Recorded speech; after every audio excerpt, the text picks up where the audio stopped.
Welcome back. We're going to go through my Maxline install real quick. Sorry it's a little shaky. I'm doing this on my phone. So we'll start out here. It's nighttime, so you're going to hear a little bit of noise from the bugs and stuff. But so here we have my compressor house outside my garage here. And we just ran a 1/2 inch line up to here where it goes through the wall. I've got an unregulated air supply in there. Then we go up to an Ingersoll ARO dryer and regulator. And then we continue out of there and we enter the Maxline system. Maxline just got me to a point where I could go through the wall.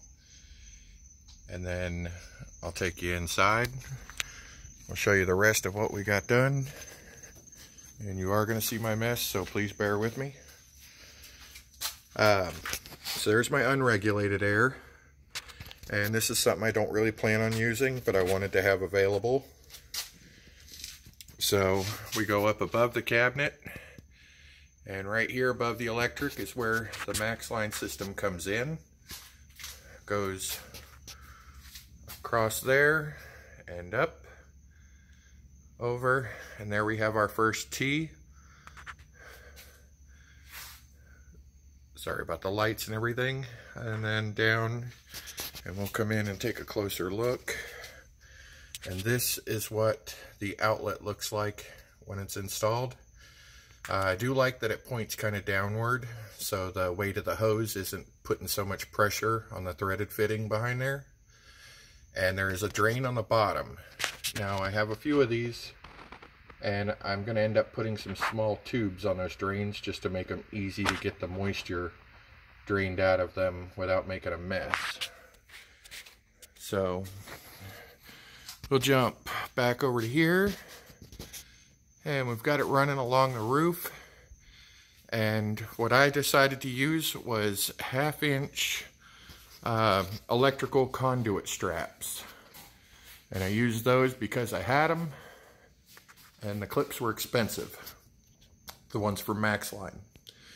So here you'll see we got 2 more T's.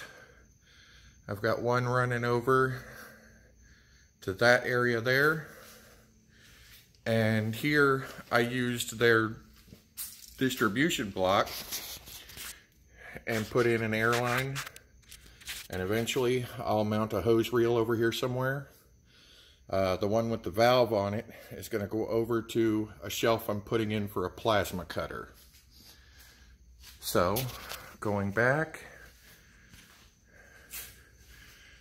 the other line comes over to here, and it's hard to see, but up there is another fitting that I had to buy and put in this Harbor Freight hose reel up overhead.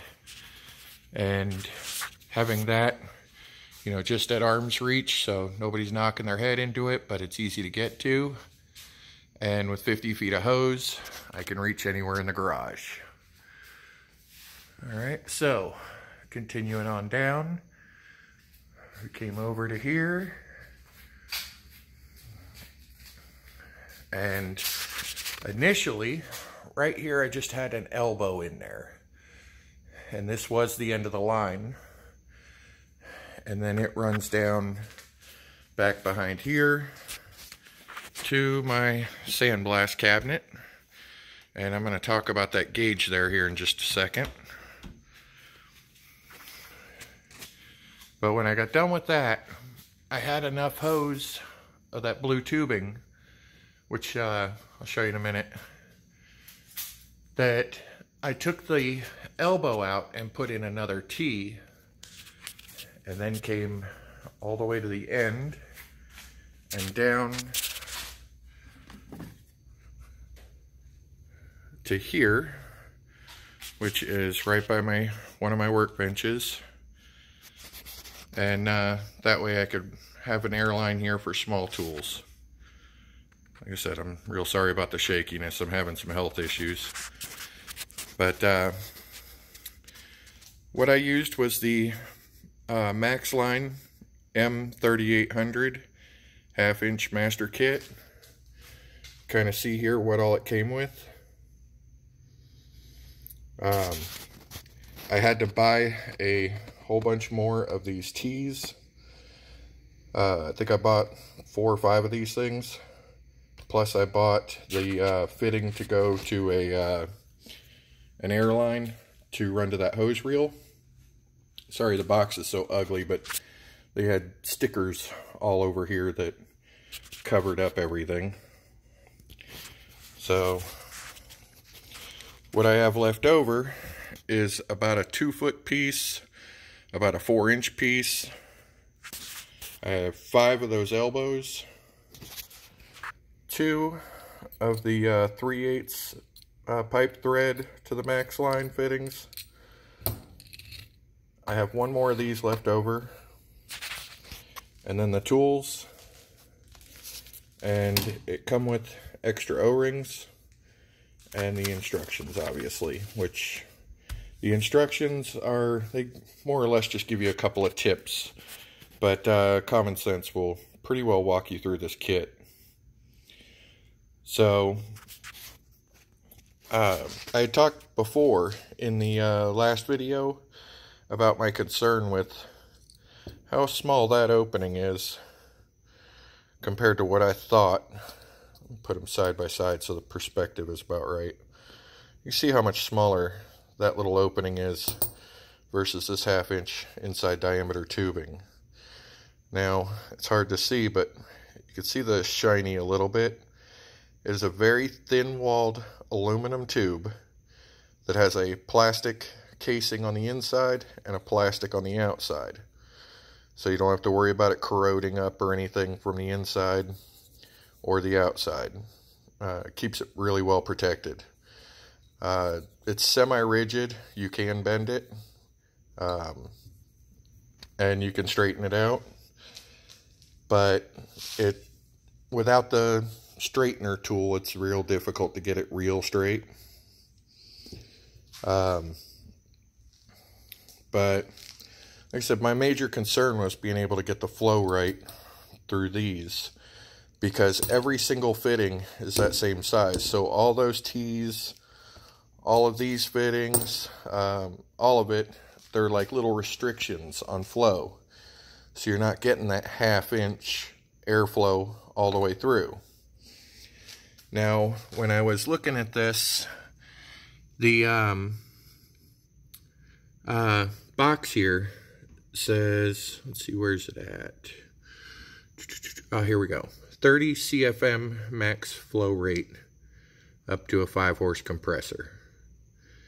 And tubing lengths up to 75 foot from the compressor.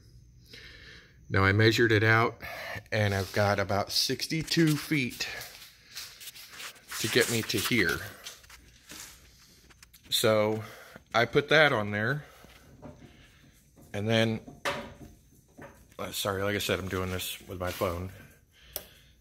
I hooked up this line to my sandblasting cabinet, and I put a rubber band around the trigger on the sandblasting gun to hold it wide open. I set my main regulator by the compressor to 100 psi, so I'd be able to get an idea of pressure drop.